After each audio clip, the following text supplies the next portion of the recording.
arranquemos por ahí. No hay mérito, es decir, además de ser la secretaria de la mujer y tiene ese aditamento único, ¿sí? Único.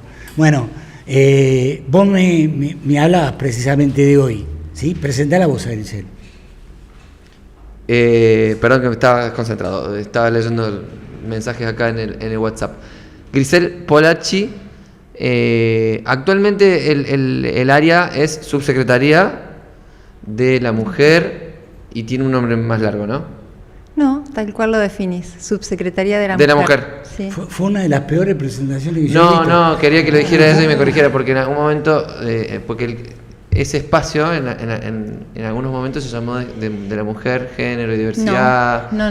Desde el momento que se creó, cuando claro, estamos hablando del municipio, porque en la provincia, en el 2015, sí era de la mujer, de la diversidad, de igualdad y diversidad, fue en aquel momento. Pero nosotros, bueno, acá lo importante más allá del título, que no deja de ser importante porque es lo que define, por supuesto, el área y jerarquiza a un área gubernamental, es que en el 2015, por decisión política de nuestro intendente, cuando asume en diciembre del 2015, él decide crear la Secretaría de la Mujer, un ámbito gubernamental municipal con rango de secretaría. Esto jerarquiza un espacio gubernamental y a partir de aquel momento comenzamos nuestra gestión en este espacio que era nuevo, porque nunca existió en nuestro municipio un espacio, una secretaría de estas características, que abordara estos temas. Y en este segundo periodo de nuestro intendente Maximiliano Frontera se reorganiza la estructura gubernamental. Ustedes seguramente están al tanto, de las 9 secretarías se organizan 6 secretarías y en este reorganigrama nuestro espacio se pasa a ser una subsecretaría que ahora va a depender de una secretaría muy amplia, que es la Secretaría de Desarrollo Social, de la Familia, de la Mujer, de la Niñez, de la Adolescencia, de los Adultos Mayores y de las Personas con Discapacidad. Entonces hoy estamos hablando de que el espacio sigue siendo exactamente el mismo, pero tiene otra denominación justamente por esta reestructuración que se hizo en el organigrama. Claro. Digo, en la renovación de la gestión. Exactamente. La Secretaría de la Mujer obviamente se ocupa de temas hipersensibles y además, alguna vez me lo ha contado ella, la cantidad de situaciones, denuncias que han recibido es realmente enorme, ¿no? Digo, sí. Creo que 3.500, 4.000 el año pasado, ¿puede ser? No, el año pasado terminamos con una asistencia de cerca de 9.000 casos. 9.000 casos. Sí, en el año 2023. Qué bárbaro. Sí.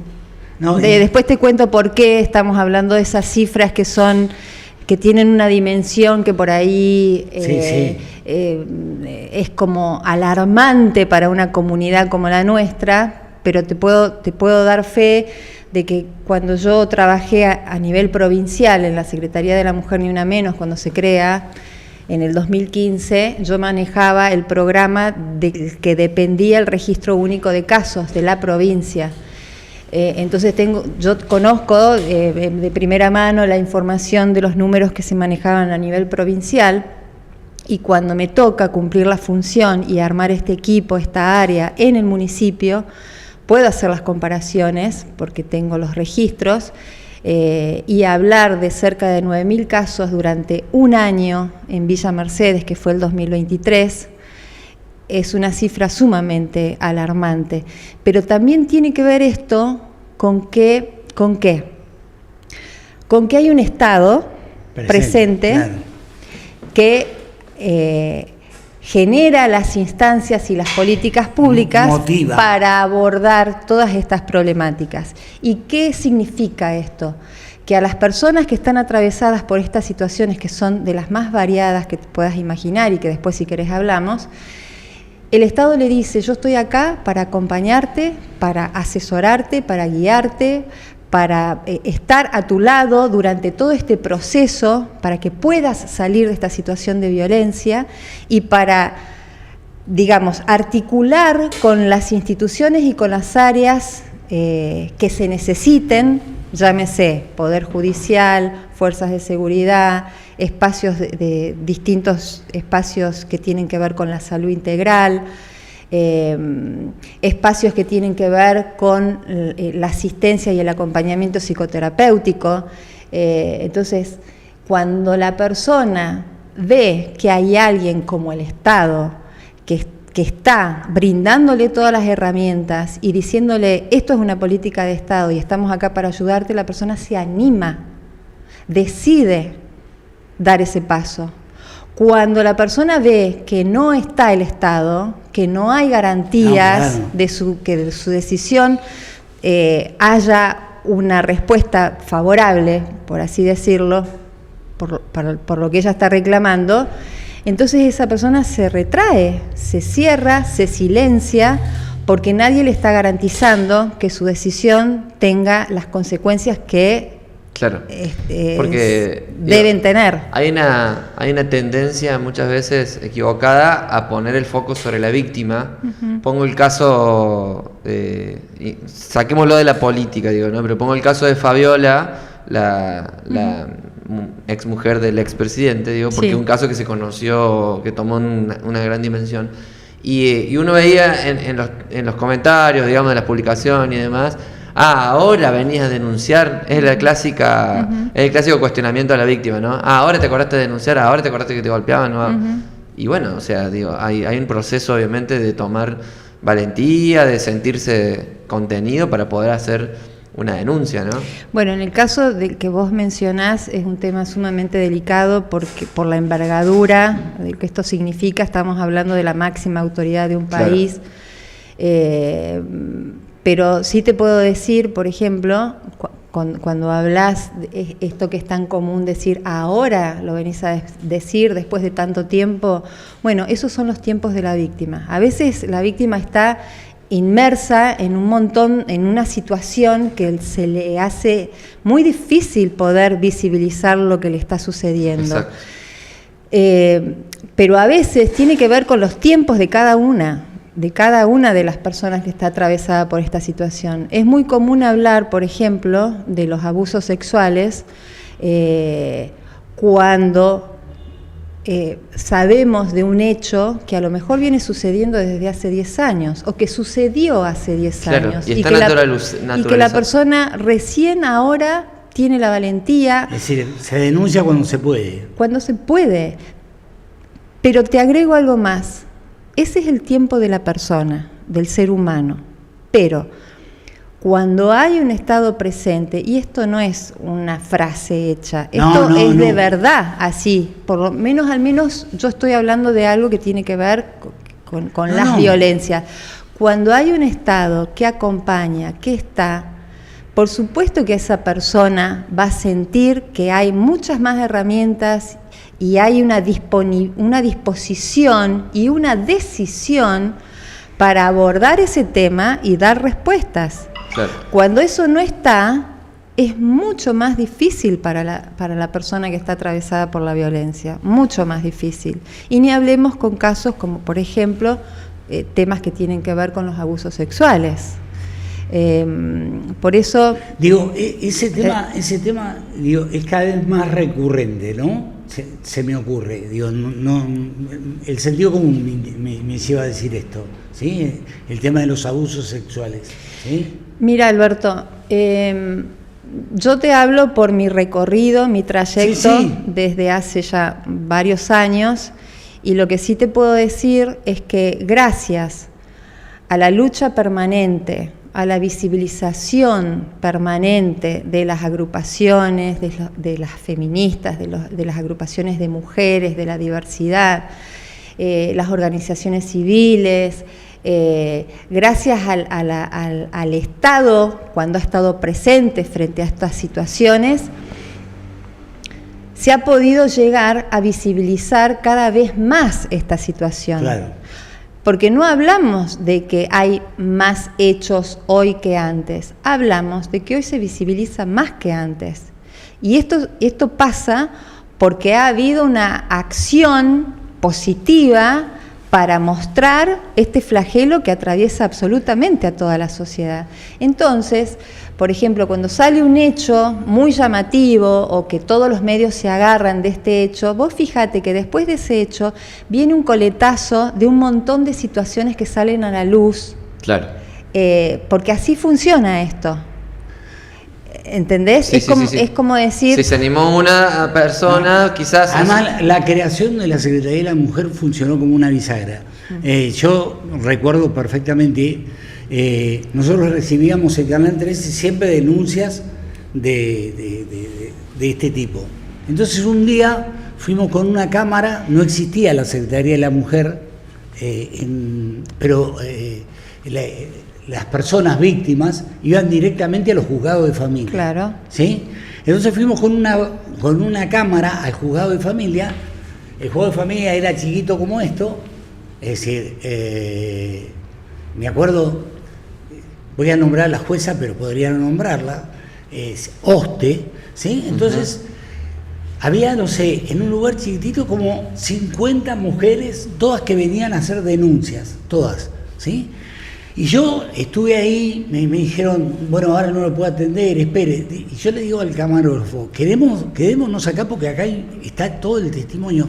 Y me acuerdo como si fuera hoy, había una mujer de Fraga que iba al juzgado a denunciar la violencia de su marido y un montón de situaciones. Lo concreto es que no la atendieron, había tanta gente para atender que no la atendieron. Y me acuerdo que salí con ella, le hice una nota, y ella me decía que lo que más le preocupaba era cómo hacía para volver. Porque tenía que volver a la casa donde estaba la persona que la golpeaba. Y si se enteró que yo vine acá, seguramente me va a pegar mucho más. Así es. Claro, claro. Así que digo, nada, este tipo de cosas son recurrentes, pasan, es decir, siempre pasaron, ahora están más visibilizadas porque hay organismos del Estado que de alguna manera se ocupan. Me parece fundamental esto que vos ponés en discusión, digamos, el rol del Estado, porque todavía, digo, está en un proceso de aceitado, por así decirlo, permanente. La policía, la justicia, digamos, son como varias engranajes que tienen que... Y otra cosa más, porque articular. cuando uno habla del Estado, habla de los tres poderes del Estado, no habla solamente del Ejecutivo que tiene que garantizar este acompañamiento, esta intervención con las profesionales que están especializadas. Hablamos también de normativas, de legislación. La legislación en estos últimos años ha tratado de acompañar el avance, no está todavía a la altura de la circunstancia, lamentablemente. Y lo digo porque hemos podido avanzar con las normativas. Sí. Hace un par de años no hablábamos de violencia política, hace un par de años no estaba no estaba como delito dentro de la ley la violencia política, ni el acoso sexual, ni un montón de delitos que se fueron incorporando legislativamente. Entonces, cuando hablo del Estado me refiero a todo lo que esto significa, que no solamente un Estado debe garantizar, el Estado ejecutivo debe garantizar el acompañamiento y la asistencia, sino también el legislativo debe acompañar con la actualización permanente de las normativas. Claro. Y el Poder Judicial también, o sea, exacto. Porque ¿dónde termina todo esto? O en la mayoría de los casos, en la mayoría, no en todos, en el Poder Judicial. Y el Poder Judicial, cuando interviene en situaciones de violencia de género, digamos, no todos los jueces fiscales tienen perspectiva de género para tratar una problemática de estas características. Y fíjate lo que te voy a decir. Cuando hablamos de delitos que ya están en el ámbito de lo penal, como por ejemplo la violencia sexual, a veces las víctimas tienen que esperar durante muchos años para que ese proceso judicial concluya en una sentencia. Y no siempre el agresor en estos casos queda restringido. Claro, entonces, no hay una acción preventiva hasta que llegue la víctima sigue conviviendo en los mismos espacios con el victimario. Entonces, y otra cosa más te quiero decir, hay muchos huecos negros todavía, como por ejemplo los antecedentes penales. Los antecedentes penales, cuando una persona quiere cumplir un rol o una función pública. Se supone que un servidor público, que un funcionario público, ponele la envergadura que quieras, gobernador, presidente, intendente, comisionado o al frente de un organismo, de una institución. Lo tiro a esto para que después ustedes lo puedan tocar al tema. Piden generalmente un antecedente penal. Bueno, en los antecedentes penales, como la palabra lo dice, solamente figuran antecedentes si hay una sentencia, si el caso ha entrado en el ámbito de lo penal y tiene una sentencia. Cuando nosotros hablamos de violencia de género, el 1% o menos del 1% pasa a ese ámbito. Claro. El resto nunca logra una sentencia. Entonces, podemos tener, y esto lo digo porque me parece que es un tema para debatir y para ocuparnos, podemos tener personas que representan la máxima autoridad, por así decirlo, de un organismo estatal, con 15 denuncias, por ejemplo, de violencia de género, con medidas cautelares. Sobre los que la justicia no se expidió de manera concreta, digamos. Exactamente. La morosidad de la justicia conspira, como dice Grisel, de una manera brutal. Es decir, en general esto es así. Tampoco se puede bastardear la violencia de género y usarlo como una excusa para justificar determinadas cosas. Por supuesto. ¿Sí? Por supuesto. Es decir, muchas veces se ha intentado hacer uso de esto. Estoy hablando, y le pido por favor, déjame a mí, sacar a Grisel y sacarlo a Sebastián, ¿sí? Es decir, estoy hablando de Anabela Lucero, que dijo que en realidad, es decir, ella es producto, para justificar todo lo que se robó, es decir, es producto de que sufrió violencia de género o que está sufriendo violencia de género por todas estas imputaciones.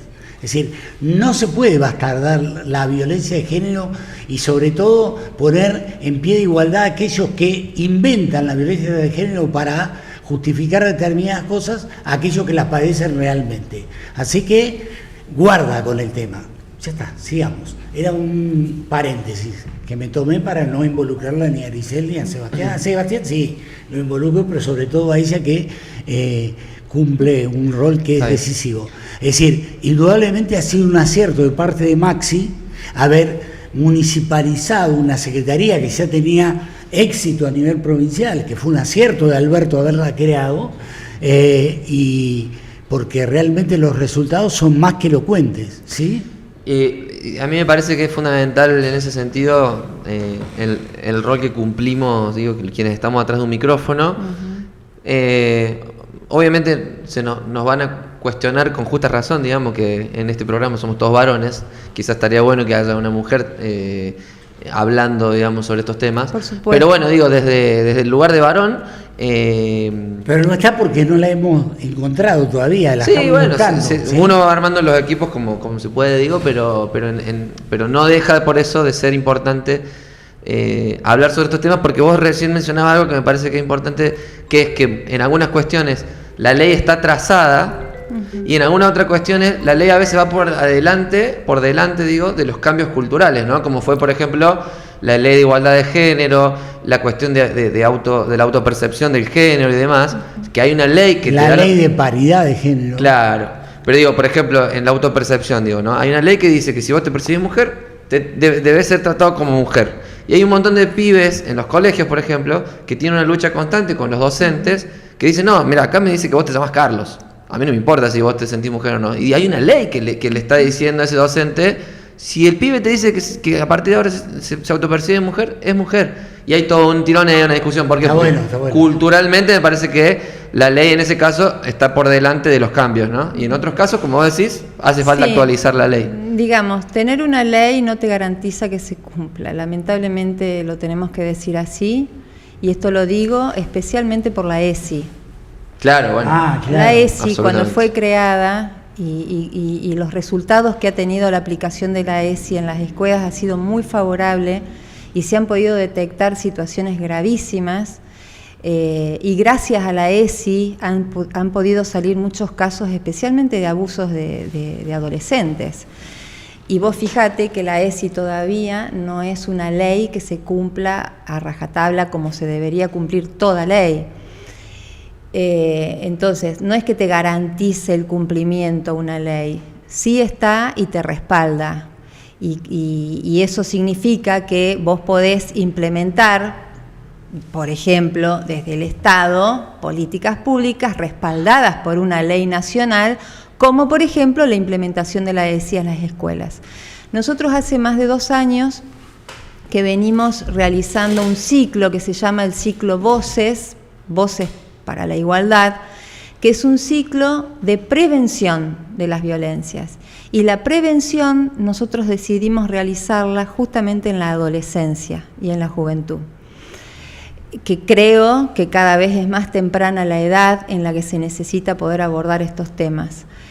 Pero nosotros trabajamos con alumnas y alumnos del nivel secundario, generalmente los últimos 2 años, y venimos realizando estos talleres y estos encuentros en forma permanente, semanales. Hay una de las funcionarias, Eugenia Ciati, que es una profe, que la tengo en mi equipo y está a cargo del programa de capacitaciones, y con ella y el equipo interdisciplinario de profesionales vamos todas las semanas a un aula a hablar sobre estas problemáticas. Sí. Y una de las cosas que nosotros detectamos es que justamente en la mayoría de los establecimientos educativos ya no se habla de la ESI. Entonces vemos la gran necesidad y la gran demanda de la adolescencia de hablar sobre estos temas que, o sea, no tienen con quién hablarlo, ¿me entendés? La información que a veces circula en ello no es información fidedigna. Cuando tienen una problemática de este tipo dentro de los establecimientos, no saben a quién recurrir. Muchos de estos alumnos no hablan de estos temas en sus familias. Entonces, fíjate vos qué rol tan importante cumple una ley como la ley de ESI, de garantizar que estos temas sean tratados y abordados en el aula, que termina siendo la otra casa de ese adolescente. Claro, el agente socializador que le va a marcar las conductas a ese adolescente, digamos, porque lo va a dialogar con pares además.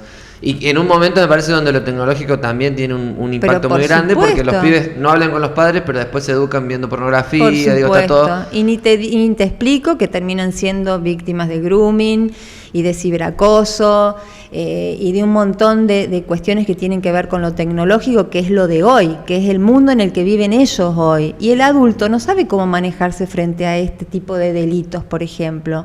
A quién recurrir, a quién pedir ayuda, cómo intervenir, qué organismos intervienen. Entonces, fíjate vos qué importante se convierte en este caso, la ley de la ESI, en garantizar que esto se cumpla, porque es un bien para nuestras infancias, para nuestras adolescencias, nuestras juventudes.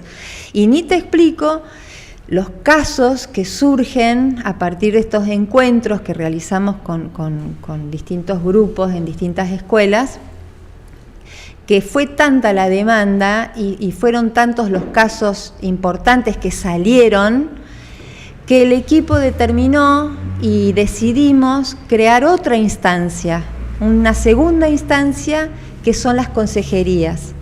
Entonces, el equipo va con los talleres al establecimiento, al aula, socializa, se reflexiona, se tocan todos estos temas, los alumnos y las alumnas conocen las normativas que regulan estos temas, y después les brindamos la consejería.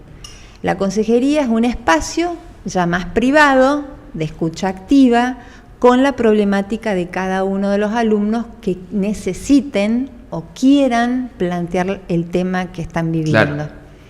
Ese es el trabajo que hacemos de prevención desde la Subsecretaría de la Mujer, que nos parece fundamental, porque está dirigido a un sector de la comunidad que lo necesita lo necesita y mucho. Hay una denuncia que se hizo pública hoy que involucra a un empleado de ANSES y a su novia por corrupción de menores, ¿sí? Que la exponían a la hija de su ex, el ex y la novia del ex exponían a la hija de la denunciante, inclusive fotos, vendían books y demás de la chica, sino que además la ofrecían como un servicio sexual.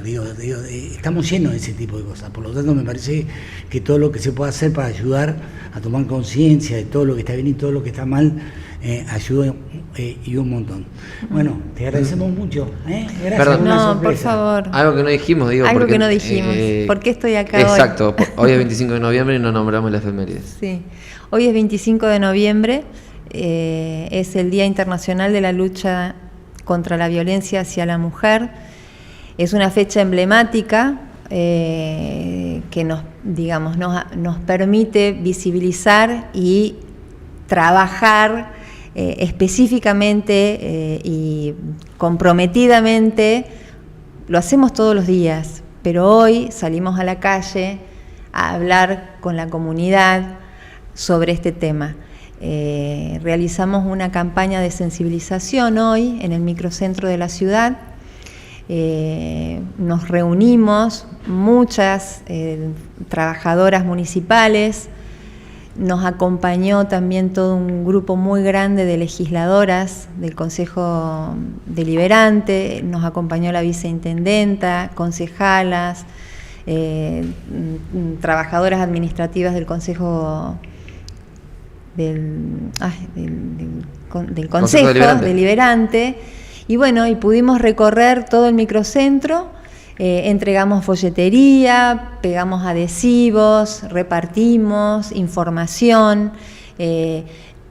Quiero destacar el compromiso de la comunidad. Esto lo quiero decir porque a mí me llena de satisfacción saber que mi comunidad es una comunidad que le importa y le preocupa este tema.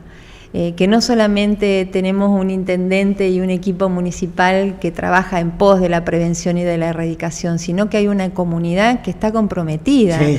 Porque la recepción que tuvimos hoy en los comercios, en todos los comercios del microcentro, fue muy positiva. No solamente en abrirse a hablar del tema, sino en habilitarnos las vidrieras, los baños, para que pusiéramos los adhesivos, para que dejáramos información. Nos pedían que dejáramos información. Entonces eso habla muy bien y a mí particularmente me llena de esperanza. No, está buenísimo. Creo que esa reciprocidad que encuentran en cuanto a la lucha que ustedes vienen entablando precisamente está dada por el hecho de que desde desde que se creó la Secretaría vienen trabajando denodadamente y sin ningún tipo de freno frente a circunstancias realmente muy complejas que son las que se generan normalmente en estos casos. Así que todo tiene que ver con todo. Sí, yo te agradezco muchísimo a los dos por brindarme este espacio y también agregar que quizás a nosotras no nos escuchen en los medios de comunicación o no nos vean en los medios de comunicación, porque nosotros trabajamos de una forma que no se ve, que es una forma invisible, por así decirlo. Trabajamos justamente sin que se vea. Eso está bueno para los cabeza de termo, voy a decir así, que les encanta preguntar, ¿y dónde están las feministas ahora? Sí, nosotros estamos donde nos necesitan, que es al lado de las personas víctimas de violencia. Estamos en los domicilios, en las comisarías, en los pasillos del Poder Judicial, estamos en las salitas de salud, estamos en los centros deportivos, en los clubes. Estamos en todas las organizaciones sociales, en los comedores, en los barrios, ahí trabajamos. Por supuesto en nuestras oficinas, recepcionando y asistiendo y acompañando. Pero digo esto porque nosotras no visibilizamos el trabajo que hacemos, porque justamente lo que nosotros hacemos es acompañar y proteger y garantizar Claro.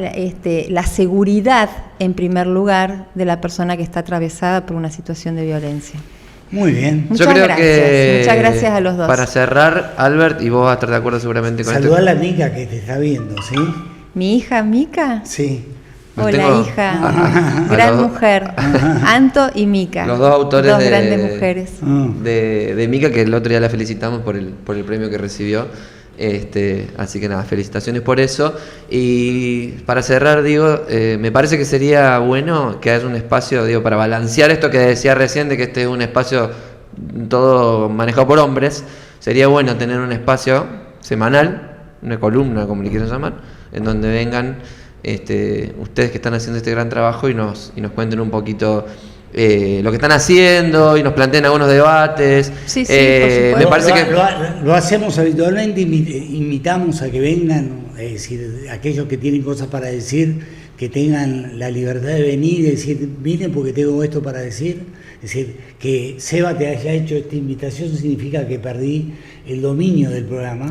Sí, yo creo que sí. no, lo que pasa es que ahora estoy un poco en rol de productor, así, pero, claro. pero bueno. No, pero bueno, Seba está muy atento por ahí a estos temas que hemos charlado en varias oportunidades, con vos también, Alberto, pero quiero decir que con Seba hemos charlado sobre estos temas y me parece necesario, vos sabés, en este tiempo especialmente donde tratan de invisibilizar esto, como que esto no existe y esto está a la orden del día, lamentablemente no. Lo que pasa es que a nosotros nos tocó además un momento delicado que fue la primera gestión de Maxi, cuando se abre este espacio, digamos que hasta ese momento era novedoso para un municipio, y ocurrieron cosas desde lo simbólico, por ejemplo, como fue colgar la bandera de la diversidad en la puerta de la municipalidad. Y bueno, Mercedes, digamos que es una ciudad conservadora, pionera. se armó un quilombo ahí, había que discutir, bueno, como un poco ahí cómo reaccionar, digamos, tratar de poner paños fríos, pero obviamente sin bajar las banderas, digamos, nunca, claro. Mejor dicho, literalmente, ¿no? Así que bueno. Gracias, Giselle. No, a ustedes, muchas gracias. Muchas gracias. Y tomá la invitación que te ha hecho La tomo y me parece oportuno, Sí, buenísimo. Vos, Euge, Flor, hay un montón de compañeras muy formadas. Sí, de que tienen tocar mucho algunos temas puntuales, pensando también en las personas que nos están escuchando, ese es el tema. ¿no? De que puedan manejar cierta información o determinados conceptos. Sí, claro que sí. Me comprometo a que una vez a la semana venir con algún tema. Lo armamos y especial. ponemos día y fecha, Sí, así lo tenemos ordenado. ¿Cómo no? Bueno, Gracias. Buscame a Jorge Martinato para que nos cuente de Uruguay, cómo están las cosas.